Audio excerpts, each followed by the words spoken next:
Welcome to the original Bama Football Tailgate Show, hanging out with Andrew Bone. This is our pre to the radio interview for the show that's going to air tomorrow. So when you hear us talking after the music plays about today, it could be tomorrow, but we're saying today. That's why. But Bone, always great to see you. What was it like watching 4th and 31 at the Bone House or wherever you might have been for the big play? Yeah, it was kind of unbelievable. I guess it's not unbelievable because we've seen. I feel like we've seen some magical plays at the end of the game when you certainly expect it not to go your way. It was.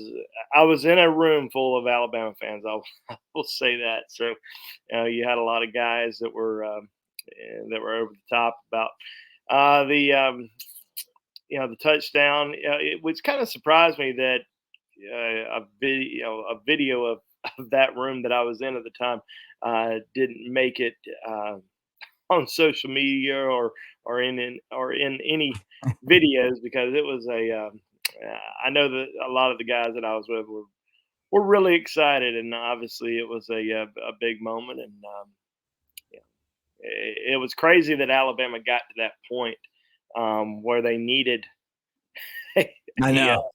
a 31-yard touchdown pass on 4th and goal to Yeah, win the I'm game. with you.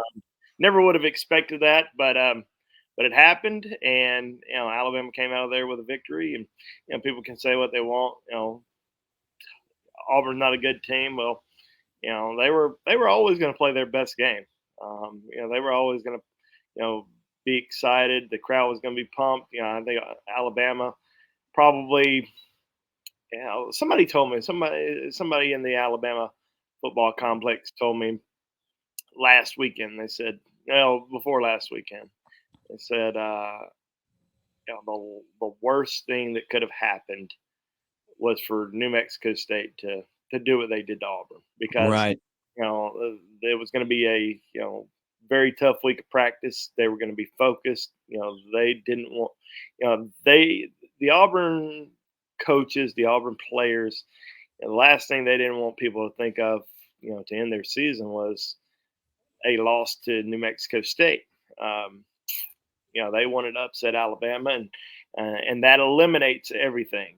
A win against Alabama eliminates the loss to New Hmm. Mexico State. Nobody's going to think about that game ever again if they beat Alabama. But now it's like, oh well, y'all had to go all the way, down to the end to beat this lowly Auburn team, but so did Georgia. you know, Auburn's a tough team at home. Especially when a big name program comes into town, and doesn't matter what the record is, it's always going to be a tight game in the Iron Bowl. Yeah, well, we found that out. I wasn't expecting it, but if you're not going to blow them out, the second best thing is just to rip their hearts out of their chest. And especially on the 10-year anniversary of the kick six, where we got to see this over and over and over and over and over and hear about it over and over. They should have won, and they didn't. We won, and that sets us up for the SEC championship game. And maybe it's almost the same thing for us now, where you're going to be a lot more focused if you're Alabama after you should have lost the game. You could have lost. And you kind of look back to to that Alabama Auburn game a couple of years ago. Alabama had to win in overtime. Was that double or triple overtime? And Yeah, and then four go of them. was it four? God, I that's crazy. know. Um, you know, Nobody gave Alabama much of a chance because Auburn wasn't. They weren't a great team that year, and Alabama struggled. Now you're going into the SEC championship game again with a Georgia team that 29 game win streak.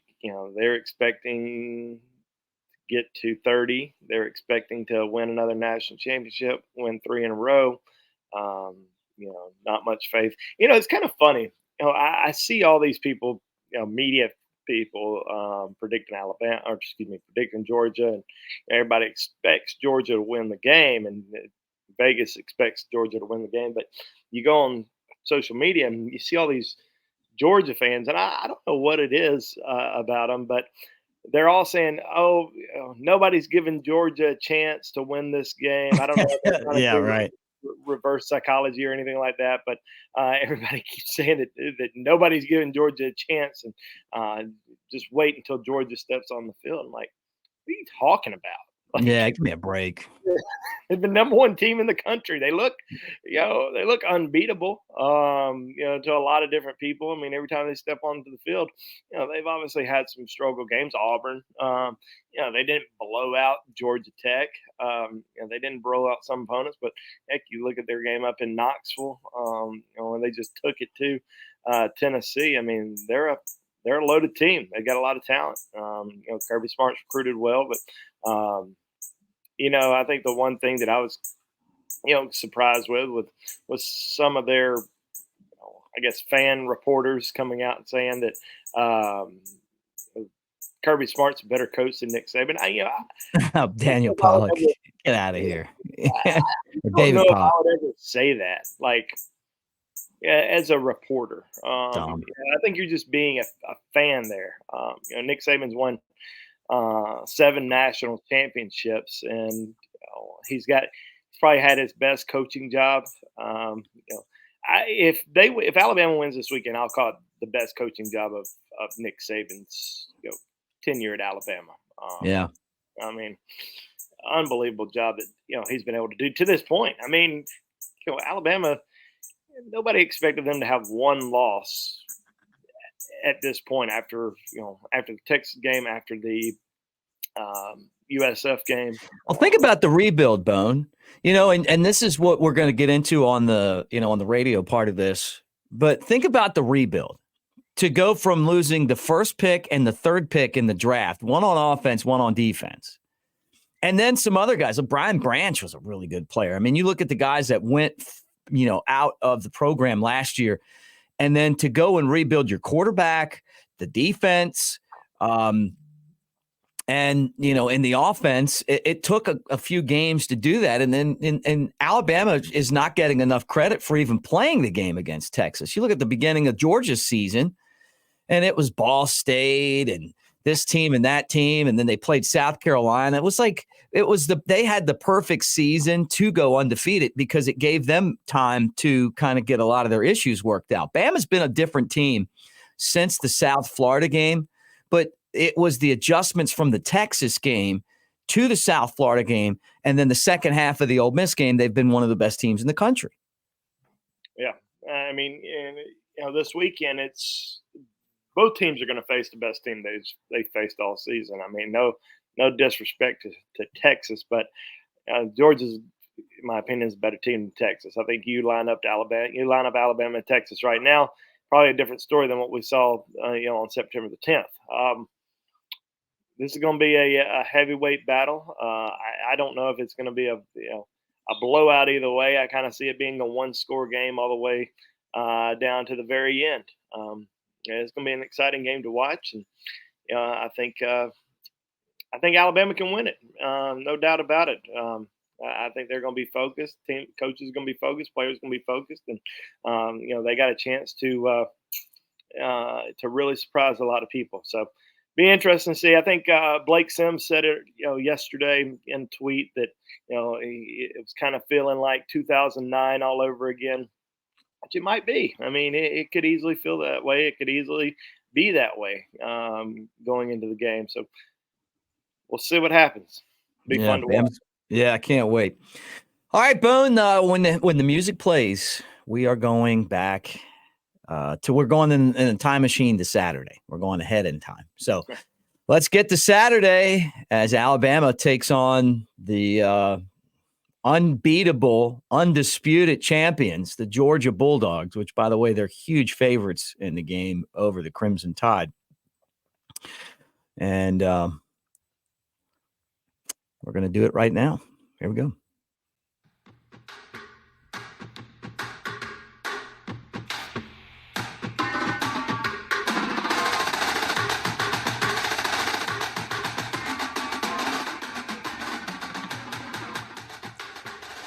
Welcome back to the original Bama Football Tailgate Show. And as we're brought to you by Yuengling Lager, America's oldest brewery, and reminding you to try that Yuengling Flight if you're looking for your alternative to Mick Ultra. It's low in carbs, low in calories, and it's really one of the hottest beers on the market right now, and that's a Yuengling Flight.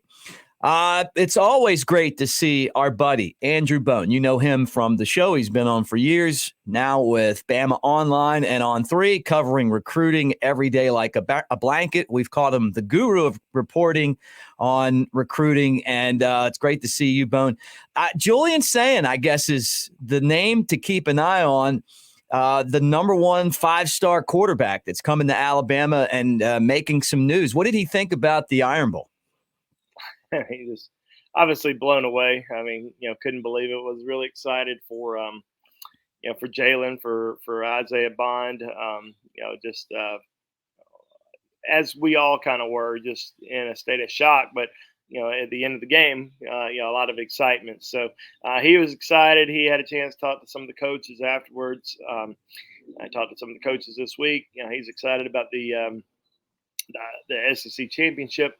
This is a kid that is going to be in Tuscaloosa here in the next few weeks. He's going to be participating in bowl practice, which we saw that last year. We saw a lot of players, they were able to enroll early, not necessarily enroll, but be able to get to campus, start practicing with the team. They'll start taking classes in January, but a lot of kids are already able to get on campus, go through bowl practice. Now they can't play in the bowl game, but they can get kind of used to the system, what practice is like, get a little bit of a taste of what college is like, right off the bat. So it'll be good for him to come in and be able to learn a lot and experience that. So I know he's excited about the future at Alabama. We had a great interview with Julian on Bama Online on Friday. So, certainly encourage people to go check that out, along with all of our predictions from different recruits, Alabama, Georgia recruiting battles, stuff like that. But, he was, I know that he has been, one of the most solid commitments throughout this entire process. Now, you got to remember, Julian committed to Alabama back last November, in November 2022, before Bill O'Brien had even left the staff. And he always said, it doesn't matter who the offense coordinator is. And he said this probably before he committed. He said, it doesn't really matter to me who the offense coordinator is, as long as Nick Saban's there. That's where I want to go to school. So when Bill O'Brien, left, became the offense coordinator at New England, he had all these new schools that were trying to, get involved with Julian. I remember Ohio State extending him an offer. Tried to get him to visit. He went down to Miami for a visit. And he went down to a 7-on-7 camp in Miami, and his entire team went to Miami for a visit, for like a 1-day visit. Of course, everybody turned that into, Julian saying visiting Miami, which he was like, I wouldn't even consider myself a recruit for them. But, I remember looking back at some of the things that came out. There was some Miami coach that was being recorded and talking about how people needed to come to Miami instead of places like Alabama. And of course, that was a direct shot at Julian during that visit. And he kind of it was funny because they had Julian on camera and he rolled his eyes about it and, never went back to Miami, obviously, again. Never went anywhere else. Just went to Alabama. It's been a solid commitment. It's been recruiting players for Alabama throughout the year, talking to guys on the phone. When he's on campus, helps recruit.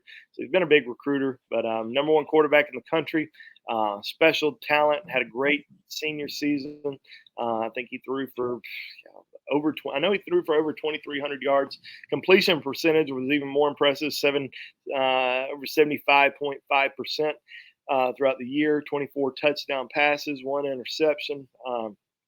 So he's going to be a big time player at Alabama, and depending on certainly expect Milroe to come back next season. Getting a year to work out and train, be behind him. I think it's going to be very beneficial. Sort of like how we saw when we saw Bryce Young come in and work behind Mac Jones for a year. Really had a chance to learn from a veteran. Obviously learn the system, and the next year he was the man. Hanging out with Andrew Bone from On3 and talking Alabama recruiting. Let's talk Alabama and Georgia recruiting. You talk about head-to-head battles. Each week we say, well, what about Alabama, Auburn? What about Alabama and this team?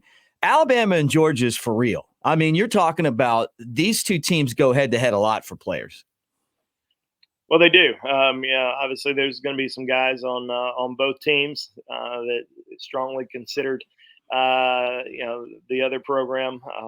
You look at Alabama, guys like Tyler Booker, Dallas Turner. Dallas Turner was a guy that had it narrowed down to Alabama and Georgia before his decision. You look over at Georgia. Carson Beck, was a kid that was committed to Alabama before he reopened his recruitment and committed to Georgia. So I mean, there's a lot of connections there. You look at some of the guys in this class. Alabama. Peyton Woodyard, top 100 safety out of California, flipped his commitment from Georgia to Alabama. Amari Jefferson, who's a four-star top 100 wide receiver out of Chattanooga.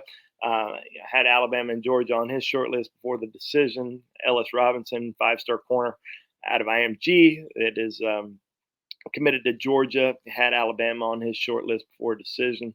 DeMello Jones, who's a in-state kid for Georgia, took an official to Alabama back in the summer. We're always going to see a lot of recruiting battles between these two schools. They recruit obviously high caliber players. The neighboring states. Alabama's going to go into Georgia, just like they did last year with Caleb Downs and Justice Haynes and Dylan Lonergan. Georgia's going to recruit in the state of Alabama. They have a top commitment in the 25 class, Micah Dubose, who out of Viger High School down in Pritchard. Alabama's still trying to flip. But yeah, I mean, we're going to see a lot of recruiting battles between these two sides for many years to come, especially with the coaching staffs and programs that each school has built over time. Our show is presented in part by newlifeart.com. Right now, use the promo code Bama Tailgate to get 25% off all orders. That's Bama Tailgate at New Life Art. And there's a new picture coming. Bone, 4th and 31 is the working name for the print that they're going to make from the Auburn game. Do you see that him being really busy and having to make one for the SEC championship game? He might be. It's kind of funny because I knew that, as soon as that happened, I was like, all right, well, we know what Daniel Moore's next project is going to be.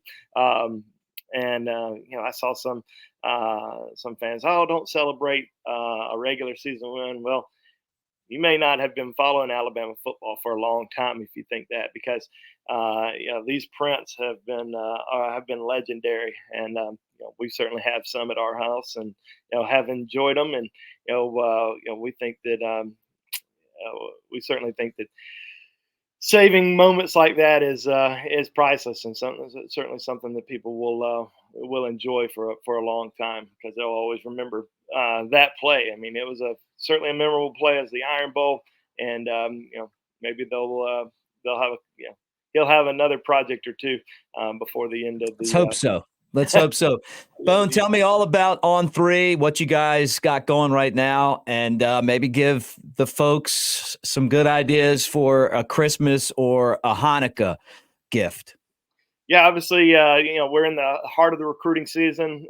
Less than a month to go until the early signing period. We also got the transfer portal season heating up. Transfer portal opens officially on Monday, so it's going to be absolutely pandemonium.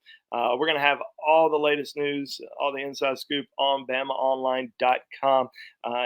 Monday is also the first day the Alabama coaching staff's going to hit the road. They'll only have about 2.5 weeks to be out there recruiting kids. So coaches will hit the road on Monday. A lot of college coaches out on the road starting yesterday on Friday. But Alabama's playing in the SEC championship, so a lot of focus on that game this week rather than recruiting. But you're playing in the SEC championship. That's recruiting. That's all the recruiting that you need. So we're going to have it all on BamaOnline.com. Go sign up. It's only $1. I mean, it's $1 for a 1-month subscription. You can cancel at any time. Very easy process. They're not going to trick you and get you locked into any sort of deal. But $1, 1-month subscription. Check out BamaOnline.com. Or if you're just ready to go ahead and become a member, just go ahead and sign up. It gives you 50% off for an entire year. So that's a great Christmas gift for yourself, for your loved ones, for your friends. Anything you want to provide for that Alabama person in your life, go to BamaOnline.com, sign up. Yeah, all-star team over there, Tim Watts and Clint Lamb and Jimmy Stein and Travis Ryer. You guys do it great, Charlie Potter. So keep up the good work and have a great holiday, Bone. I'm sure we'll talk before Christmas, but Roll Tide, thanks for hanging out. I want to remind you guys, second hour of the show, we got a lot coming at you from the Flora-Bama, so don't go anywhere. More of the original Bama Football Tailgate Show brought to you by Yingling Lager and Screwball, the original peanut butter whiskey, right after this.